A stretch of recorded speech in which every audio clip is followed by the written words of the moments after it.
I do believe Oscar De La Hoya switches up.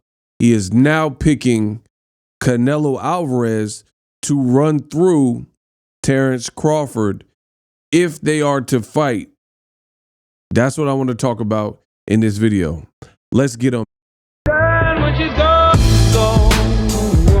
We unpack. We unpack. We unpack. Coming to you live. Boxingego unpack. Yeah. We unpack. We unpack. We unpack. Coming to you live. It looks like Oscar, I do believe, De La Hoya, just like the game show, he's had a change of heart. Oscar De La Hoya is now saying that Bud Crawford cannot beat Canelo. He did an interview with Fight Hype, and this is really flip-flopping what he previously said, and I will explain it from the top. So I just seen the video where Fight Hype is interviewing Oscar De La Hoya, and it looks like a face-to-face exclusive interview, and he's basically saying that Terence Crawford would get ran through. He said something, and you guys can watch it, so I'm just going to paraphrase for you. But he said something to the effect of, it is just like Bob Arum said. Bob Arum, I made a video about this, but Bob Arum, he had made that comment about Terence Crawford at a Shakur Stevenson media day. Bob Arum, the former promoter of Terence Crawford, said that Terence Crawford cannot beat Canelo Alvarez. Canelo was just bigger and stronger, and Canelo would, quote, wipe the floor with Bud Crawford if they were to fight. And again, this is Crawford's old promoter saying that. Terence Crawford, he's a phenomenal guy. He's an amazing fighter, but he just can't beat Canelo. And that's what Bob Arum said. Make sure you subscribe. It's free. So Oscar De La Hoya is basically co-signing these comments from Bob Arum. And I understand Oscar De La Hoya, he even said this in this interview, but Oscar De La Hoya, he said he had a great meeting with Bob Arum. He's posted on his social media that he had a great meeting with Bob Arum, and the two are going to basically try to put some things together and potentially do some fights together. One that was floated around from De La Hoya, I mean, he had this whole Super Bowl card, but one of the fights he said that he would like to do is Ryan Garcia, which is a Golden Boy fighter at the moment, and Teofimo Lopez, who works with Top Rank. Listen, seeing is believing. I'll just leave it at that. If they can make it, make it. If they can make it, make it. But I'm not going to hold my breath for a fight like that, because usually if they have to talk about it beforehand, that means there's no negotiations, there's no signed contracts, all these things. So at the end of the day, you don't really have a fight until the fighters agree to the fight. Moving back to what he said about Terence Crawford, the reason why I said at the beginning that this was a change of heart is because before Canelo Alvarez, payday, you want payday? I know I was born ready. Before Mr. Alvarez fought Jermell Charlo, Oscar De La Hoya, he did interviews, and in these interviews, Oscar De La Hoya wasn't saying this about Bud Crawford. He in fact said Crawford would beat Canelo Alvarez, and you guys can research this. Now all of a sudden, he's saying that Crawford would lose if he were to fight Canelo Alvarez, and that Canelo Alvarez is just too big and too strong. And the way he's seen it, he says basically, skillfully, Terence Crawford is the craftier of the two. But I guess his caveat is this. He says it could be a fight where Crawford is winning the first 7 rounds. So winning like basically shutting out Canelo. But over time, he says Canelo is going to choose to walk down Crawford. And that's where Oscar de la Hoya believes that he would get to Bud Crawford at some point, and he would be too much in the end, basically.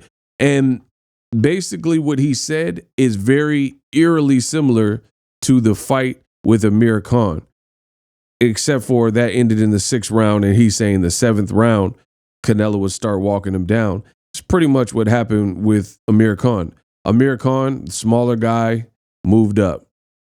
Smaller guy, faster. You know, I'm not going to say Amir Khan has way more skill than Canelo, but his speed was basically giving Canelo hell and a lot of problems.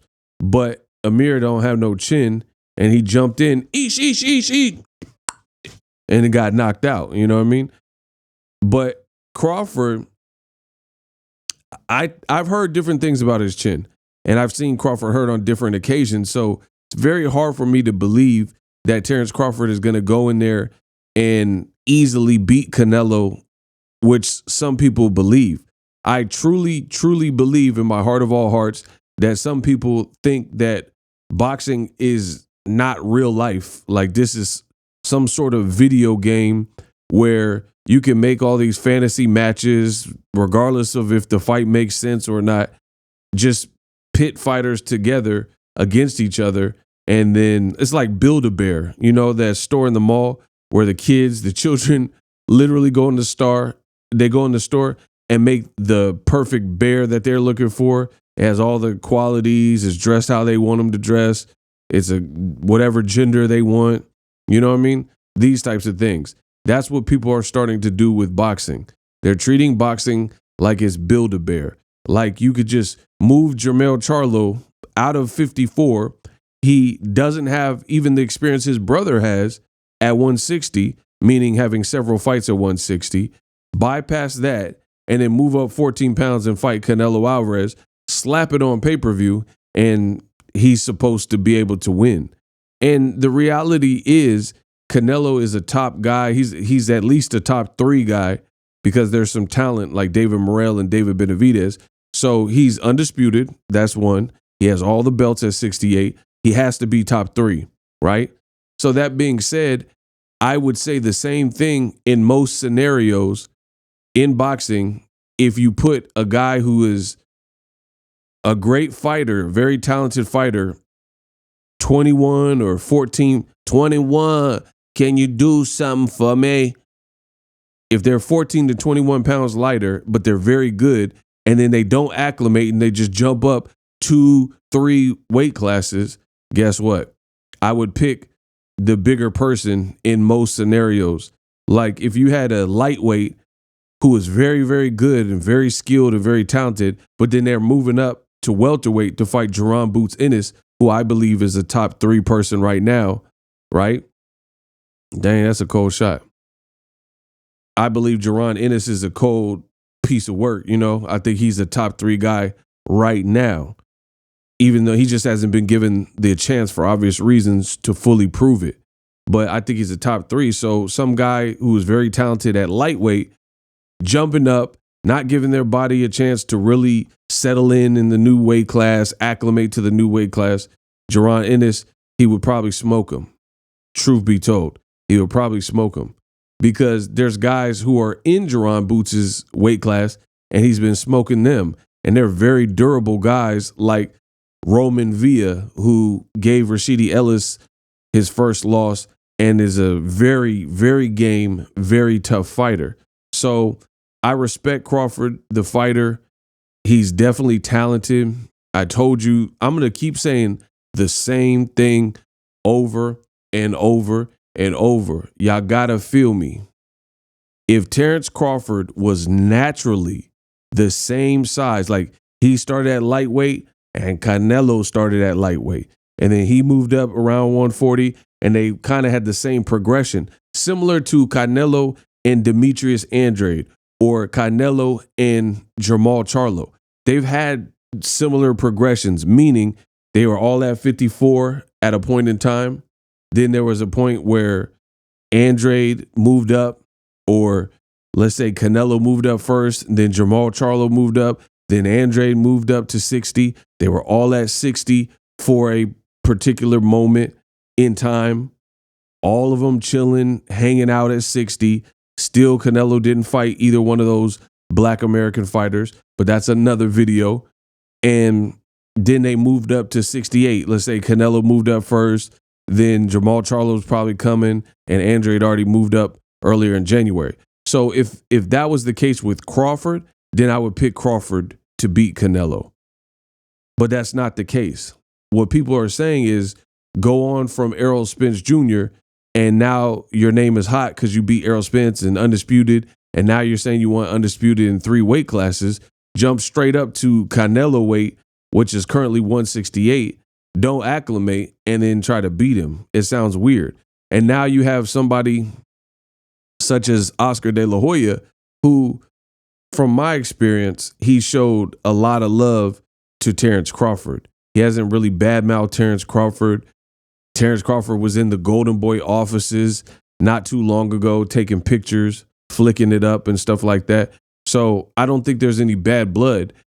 Oscar in this interview was basically saying that this is boxing. I'm a fighter. I feel qualified to give my opinion on what's going on in boxing. Some people make it personal and get mad and stuff like that, and none of that is necessary. At the end of the day, he said, this is my opinion as a fighter because I can give it, and people are asking me questions. So he said now he's changing it. He's saying that Canelo Alvarez would steamroll, and basically he's mirroring the comments of Bob Arum. Now, again, I don't know why he's had this change of heart. The only thing that's changed is Canelo looked strong as hell and looked a lot better versus Jermall Charlo, all things considered. Even I get it. Jermall moved up in weight and all that, but it was still a stronger performance than John Ryder or the Golovkin 3 performance or Bivol. So I think that caused De La Hoya to possibly recalibrate, because people were saying that Canelo Alvarez was washed and he wasn't the same fighter. But based on how he looked, and it's a little bit hard to gauge because Jermall Charlo's not a rightful super middleweight, but he's still a talented fighter, and Canelo made him look like a not so talented fighter and had him apprehensive and hesitant to throw, which we never really seen even in his loss to Tony Harrison. So for that, you got to give Canelo Alvarez some credit, because we've never seen Jermall Charlo look shook. We've never seen him not believe in his power and stuff like that. And Canelo kind of took that stuff away from him. So it was a tough performance by Canelo Alvarez. And I think De La Hoya must have seen that and said, whoa, okay, Canelo, he ain't done. He ain't as washed as I thought. So now he's not giving Crawford a chance. You guys see right here, it says De La Hoya says Crawford makes Canelo look like a child. So I always listen, I'm just going to be upfront. When he made that comment, I always thought that sounded stupid, you know, and it's not to take anything away from Crawford. He's dope. He can fight. But to say a guy's going to move up 21 pounds and fight Canelo, who at the very least, Canelo got a chin. So I don't see Crawford knocking out Canelo. Triple G in his prime in two fights, because I don't think he was in his prime in the third fight. But in 2 fights, that's 24 rounds that Canelo went with Triple G, who has a great jab and great power, and he never even touched canvas. 36 rounds total, he never touched canvas with the Triple G. So again, you guys can disrespect the weight classes and act like that's not a thing if you want. But on my channel, I'm not doing that. To see a guy move up 21 pounds, not acclimate, I don't think it's wise business move for Crawford, other than the fact that he'll get paid and then he can always fall back on Dare to Be Great stuff. But he's not knocking out Canelo Alvarez. I would be pretty shocked if Canelo got knocked out, based on how Canelo looked in his last performance.